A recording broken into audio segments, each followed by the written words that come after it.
सध्या महाराष्ट्रात पोलीस भरतीचं वारं खूप जोरात वाहत आहे. अनेक तरुण मनात पोलीस बनण्याचं स्वप्न घेऊन अतोनात प्रयत्न करत आहेत.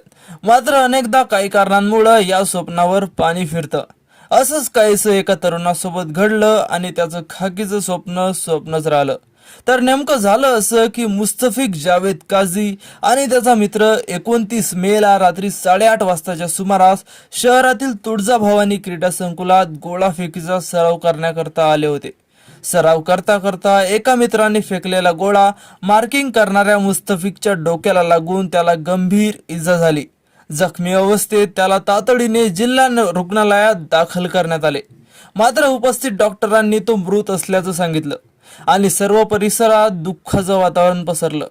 धाराशिव शहरातील दर्गा परिसरातील गाझीपूर भागातील रहिवासी असलेला मुस्तफिक जावेद काझी फक्त 21 वर्षाचा होता.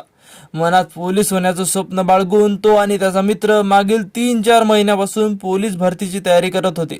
आणि या सरावामध्ये जो गोळाफेकीचा सराव होता त्यातच हा अपघात झाला आणि त्या युवकाचा जीव गेला.